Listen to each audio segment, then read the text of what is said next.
Assalamualaikum sahabat-sahabat yang dirahmati Allah. Hari ini, saya akan menceritakan kisah seorang ustadz yang mengalami azab mengerikan. Separuh badannya terkubur di dalam tanah. Apa yang sebenarnya telah ia lakukan hingga mendapatkan hukuman seperti ini? Kisah ini bukan sekadar cerita biasa, tapi sebuah pelajaran berharga bagi kita semua. Tapi sebelum kita mulai, mari kita tuliskan sholawat kepada Nabi Muhammad. Semoga dengan sholawat ini, kelak kita mendapat syafaat beliau di akhirat. Jangan lupa like dan subscribe agar dakwah ini terus tersebar dan menjadi amal jariah yang tidak terputus. Semoga Allah merahmati kita semua. Amin. Malam itu sunyi. Angin berembus pelan, menggoyangkan dedaunan di halaman rumah Ustadz Rahman. Di kejauhan, suara jangkrik terdengar bersahutan. Ustadz Rahman baru saja pulang dari acara pengajian di desa sebelah. Langkahnya terhenti di depan rumahnya yang gelap. Biasanya, lampu teras selalu menyala, tapi kali ini padam. Ia merogoh saku jubahnya, mencari kunci. Saat tangannya menyentuh gagang pintu, tiba-tiba terdengar suara lirih, seperti seseorang yang berbisik di dekat telinganya. Rahman. Tubuhnya menegang. Mata menoleh ke kanan dan kiri, tapi tak ada siapa-siapa. Ia menelan ludah, mencoba mengabaikannya. Namun, saat kunci dimasukkan ke dalam lubang, suara itu terdengar lagi, kali ini lebih jelas. Rahma, kau tidak bisa lari. Tangan Ustadz Rahman bergetar. Ia memutar kunci dengan cepat dan mendorong pintu hingga terbuka. Begitu melangkah masuk, hawa dingin menyelimuti tubuhnya. Dada terasa sesak, seperti ada sesuatu yang menindih. Langkahnya gontai menuju kamar. Namun, sebelum sempat duduk, suara ketukan terdengar dari jendela. 1 kali, 2 kali, pelan, tapi cukup untuk membuatnya bergidik. Ia mengintip dari sela tirai. Tak ada siapa-siapa. Tapi saat ia berbalik, dadanya hampir meledak. Bayangan hitam berdiri di tengah ruangan, tanpa suara. Napasnya tercekat. Kakinya melemas. Bayangan itu hanya diam, tapi dari balik kegelapan, sepasang mata merah menatapnya tajam. Ustadz Rahman ingin berteriak, tapi suara seakan tersangkut di tenggorokannya. Lalu, dalam sekejap, tubuhnya terasa ditarik ke bawah, seolah ada tangan tak terlihat yang menarik kakinya. Ia meronta, mencoba melepaskan diri. Namun semakin ia melawan, semakin kuat tarikan itu. Lantai di bawahnya mulai terasa lunak. Seperti tanah. Seperti pasir hisap yang siap menelannya. Dan saat itu, suara berbisik lagi. Kau sudah tahu dosamu, Rahman. Tubuh Ustadz Rahman semakin tenggelam ke dalam lantai yang berubah seperti lumpur pekat. Napasnya tersengal. Keringat dingin mengalir di pelipisnya. Ia mengerahkan seluruh tenaganya untuk bergerak. Namun semakin ia berusaha, semakin dalam tubuhnya terhisap. Suara berbisik itu masih terdengar, semakin dekat, seperti seseorang yang bernafas di telinganya. Kau tak bisa lari dari apa yang kau sembunyikan. Kakinya kini benar-benar tertanam. Lututnya sudah masuk ke dalam tanah yang dingin dan lembab. Ia mencoba berteriak, memanggil siapa saja, namun suaranya seakan lenyap di udara. Hanya gema napasnya sendiri yang terdengar. Ruangan yang tadi temaram kini berubah semakin gelap. Seperti ada bayangan pekat yang melayang-layang di sekelilingnya. Bayangan itu berputar, menciptakan angin dingin yang menusuk tulang. Di tengah kepanikannya, pikirannya berusaha mengingat sesuatu. Ia teringat sesuatu yang dulu sering ia abaikan. Dulu, ia pernah mendengar cerita tentang orang-orang yang dihukum di dunia sebelum kematiannya. Mereka yang menipu atas nama agama. Mereka yang berbicara tentang kebaikan tapi menyembunyikan keburukan. Hatinya bergetar. Ia ingin menyangkal, ingin mengatakan bahwa semua ini hanya mimpi buruk. Tapi tubuhnya semakin dalam terhisap. Sekarang, pinggangnya sudah lenyap ke dalam tanah. Tangannya mencakar-cakar lantai yang kini terasa seperti tanah kuburan yang basah. Ia merasakan sesuatu menyentuh telapak tangannya. Sesuatu yang dingin, seperti jemari kasar yang muncul dari dalam tanah. Tiba-tiba, pintu rumahnya berderak terbuka. Angin malam menerobos masuk, membuat lilin di meja kecil berkedip-kedip. Lalu, di ambang pintu, sesosok siluet berdiri. Ustadz Rahman ingin berteriak memanggil orang itu, tapi suara tak keluar. Mata sosok itu berkilat dalam gelap. Kemudian terdengar suara berat dan mengerikan dari arah pintu. Sekarang, saatnya menerima apa yang kau sembunyikan. Ustadz Rahman menatap sosok di ambang pintu dengan ketakutan.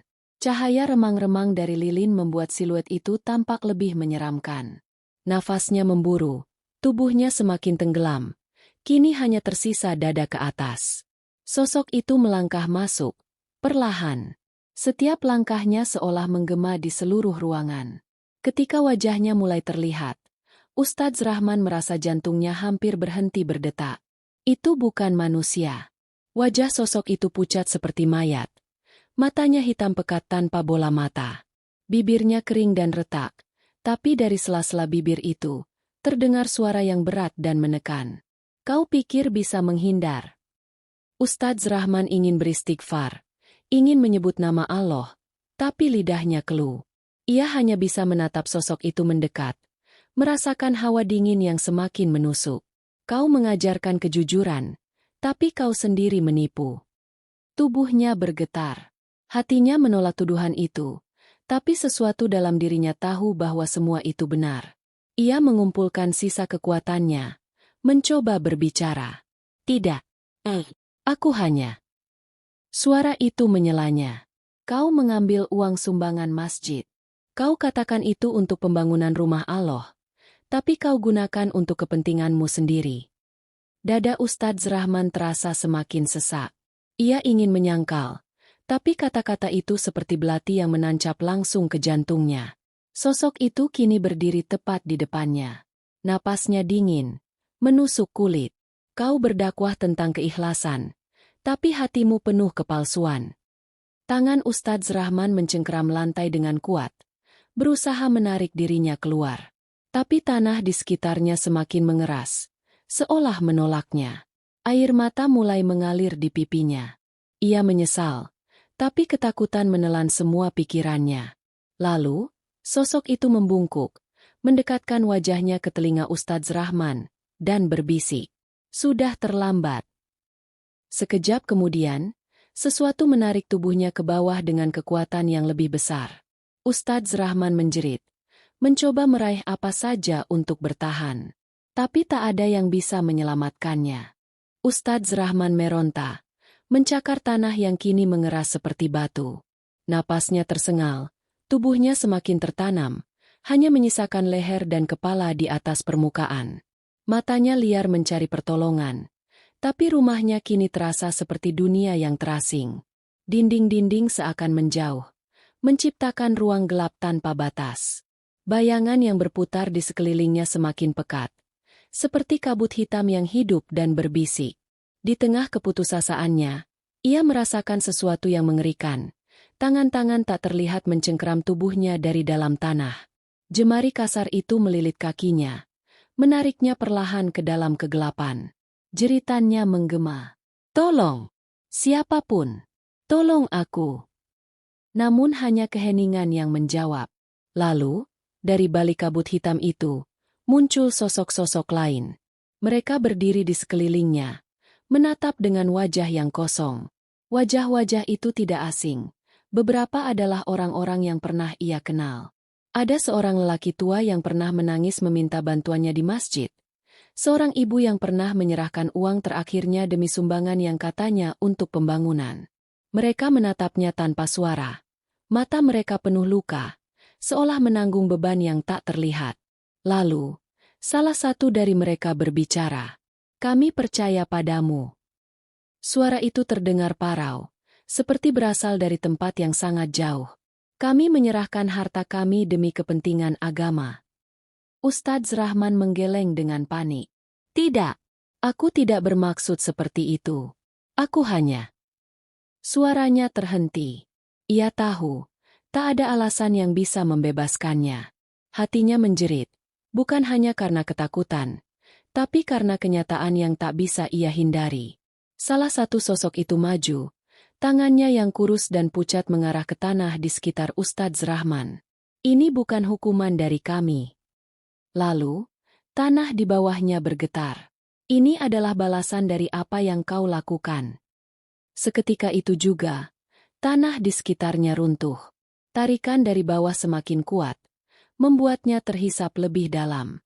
Ia berusaha berpegangan pada apapun, tapi hanya udara kosong yang bisa ia raih. Kegelapan itu kini telah mencapai dagunya. Ia hanya bisa melihat dunia di atasnya semakin menjauh. Suaranya semakin lirih, dan tubuhnya semakin tenggelam. Dan sebelum semuanya benar-benar lenyap, ia mendengar suara terakhir dari kegelapan. Sekarang, rasakan apa yang telah kau perbuat. Lalu segalanya menjadi hitam. Keheningan menyelimuti malam. Rumah Ustadz Rahman kini kosong, tanpa tanda-tanda kehidupan. Hanya suara angin yang berbisik di antara dedaunan, membawa aroma tanah yang lembab. Di dalam kegelapan, Ustadz Rahman masih sadar. Ia tidak tahu di mana dirinya berada. Semua terasa pekat, dingin, dan berat. Ia ingin menggerakkan tangan, tapi tubuhnya seakan terhimpit dari segala arah. Lalu, terdengar suara. Bukankah kau selalu berbicara tentang keadilan?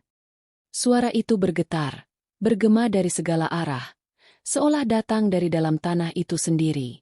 Ustadz Rahman ingin menjawab, tapi tenggorokannya tercekat. Napasnya terasa berat, seperti ada sesuatu yang menekan dadanya. Kau menasihati orang untuk jujur, tapi kau sendiri menyembunyikan kebenaran. Sekejap kemudian, rasa sakit menjalar di seluruh tubuhnya. Seperti ada duri tajam yang menusuk kulitnya dari dalam. Ia menggigit bibir, menahan jeritan, tapi rasa sakit itu semakin menjadi. Ia berusaha mengingat kembali semua yang pernah ia lakukan. Bagaimana ia menerima amplop sumbangan dengan senyuman, tapi di belakang, ia mengambil sebagian untuk kepentingannya sendiri. Bagaimana ia mengajarkan tentang keikhlasan, tapi hatinya dipenuhi oleh keinginan duniawi. Ia mulai menangis. Allah, ampuni aku. Tapi suara itu menjawab, lebih dingin dari sebelumnya. Ampunan bukan hanya dengan kata-kata. Ustadz Rahman merasakan sesuatu bergerak di sekelilingnya. Tanah yang menghimpit tubuhnya kini terasa hidup, seperti ada sesuatu yang merayap di dalamnya. Lalu, sesuatu menyentuh wajahnya. Tangannya berusaha menepis, tapi ia tidak bisa bergerak. Ia hanya bisa merasakan sentuhan itu semakin kuat, semakin banyak. Seperti jemari kasar yang menyentuh pipinya, merayap ke matanya, dan mencengkeram kepalanya. Dan tiba-tiba, jeritan bergema di dalam tanah. Bukan dari dirinya, tapi dari sesuatu yang ada di sekelilingnya. Suara rintihan, suara tangisan, suara orang-orang yang menangis meminta keadilan. Dan Ustadz Rahman hanya bisa menutup matanya, berharap semua ini hanya mimpi. Tapi ia tahu, ini bukan mimpi. Ini adalah balasan yang harus ia hadapi. Dalam gelap yang pekat, Ustadz Rahman merasakan tubuhnya semakin terhimpit. Dingin menyusup ke tulangnya, membuatnya sulit bernapas. Ia ingin bergerak, tapi tanah di sekelilingnya seperti tembok besi yang menahan setiap inci tubuhnya. Lalu, tiba-tiba, segalanya terasa diam. Suara rintihan yang tadi memenuhi ruang hampa itu menghilang. Tak ada lagi bisikan, tak ada lagi jemari kasar yang merayap di tubuhnya. Hanya kesunyian yang menusuk, begitu sunyi hingga ia bisa mendengar detak jantungnya sendiri yang melemah. Apakah ini akhirnya? Ia mencoba mengingat. Dulu, ia sering berbicara tentang kematian di mimbar. Ia menyampaikan bahwa kematian adalah awal dari kehidupan yang sebenarnya. Ia mengatakan bahwa kubur adalah tempat persinggahan sementara sebelum menuju akhirat. Tapi mengapa sekarang terasa seperti keabadian yang mengerikan? Ia menyesal. Ia ingin kembali, ingin memperbaiki segalanya. Tapi tidak ada jalan keluar. Tiba-tiba, sesuatu berubah. Dari kejauhan, di dalam kegelapan itu, muncul suara. Suara langkah kaki yang perlahan mendekat. Langkah itu bergema, menggema seakan datang dari berbagai arah sekaligus. Ia menahan napas. Siapa yang datang? Langkah itu semakin dekat, lalu berhenti tepat di hadapannya. Sekejap kemudian, terdengar suara. Rahma, waktumu sudah habis. Suara itu begitu dalam, begitu berat, seperti datang dari sesuatu yang tidak seharusnya ada. Ustadz Rahman ingin berteriak, ingin memohon, tapi suaranya tercekat di tenggorokan. Lalu, ia merasakan sesuatu menyentuh dadanya. Dingin. Begitu dingin hingga jantungnya seakan berhenti berdetak. Dan di saat itu, ia menyadari satu hal. Tidak ada lagi waktu untuk kembali. Ustadz Rahman ingin menjerit. Tapi suaranya lenyap di dalam keheningan yang menyesakkan. Dingin yang menusuk dadanya menyebar ke seluruh tubuh, membuatnya menggigil tanpa mampu bergerak. Lalu, dari dalam kegelapan, suara itu kembali terdengar. Kau mengira bisa lari dari apa yang telah kau lakukan. Sekejap kemudian, rasa sakit luar biasa menjalar dari dalam tubuhnya. Seperti ada sesuatu yang mencengkeram jantungnya, memerasnya perlahan. Dadanya terasa terbakar, tapi tidak ada api. Hanya kesakitan yang tak terlukiskan, menjalar hingga ke setiap ujung sarafnya. Ia meronta, mencoba membebaskan diri, tapi tanah di sekelilingnya semakin mengeras, seperti baja yang menghimpit tulangnya. Tidak ada celah untuk bergerak, tidak ada jalan untuk melarikan diri. Lalu, terdengar suara rintihan dari segala arah. Itu bukan hanya suara orang-orang yang pernah ia hianati. Itu juga suara dirinya sendiri, suara yang menjerit dalam ketakutan, suara yang memohon belas kasihan. Tapi tidak ada belas kasihan di tempat ini. Azab itu nyata. Seketika, tubuhnya terasa semakin berat. Seolah-olah ada ribuan tangan tak terlihat yang mencengkeramnya, menariknya lebih dalam ke kegelapan. Ia mencoba beristighfar, mencoba menyebut nama Allah, tapi lidahnya terasa kaku. Suara itu terdengar lagi, lebih dingin dan lebih menusuk. Kau berdakwah tentang kebenaran, tapi hidupmu penuh kebohongan. Tiba-tiba, di sekelilingnya, muncul wajah-wajah yang dikenalnya. Wajah-wajah para jamaah yang dulu percaya kepadanya. Wajah mereka penuh luka, mata mereka kosong, seolah menuntut keadilan. Salah satu dari mereka membuka mulutnya, berbicara dengan suara yang dalam dan berat. Kami percaya padamu. Lalu yang lain ikut berbicara, satu persatu, mengulang kata-kata yang sama. Kami percaya padamu. Suara mereka semakin lama semakin nyaring, menggema di seluruh ruang gelap itu. Seperti lonceng kematian yang terus berdentang di telinga Ustadz Rahman. Ia ingin menutup telinganya, tapi tangannya tak bisa digerakkan. Ia ingin memejamkan mata, tapi wajah-wajah itu tetap ada, menatapnya tanpa henti.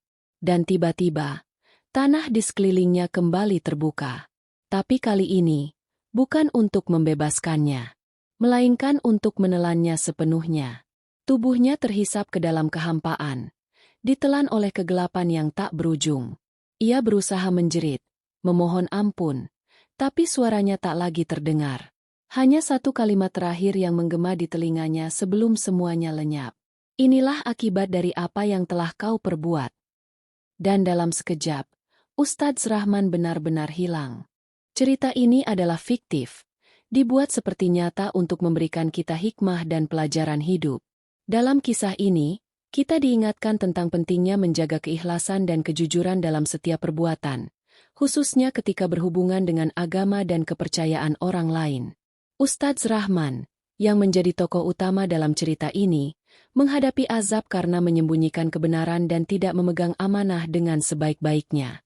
Hal ini mengingatkan kita bahwa tidak ada yang bisa tersembunyi di hadapan Allah, dan setiap amal perbuatan akan mendapat balasan sesuai dengan niat dan pelaksanaannya. Salah satu pelajaran terbesar yang bisa kita ambil adalah pentingnya memeriksa hati dan niat kita sebelum bertindak. Kita tidak boleh hanya mementingkan tampilan luar atau memberi contoh yang baik tanpa menyesuaikan dengan tindakan yang sejati.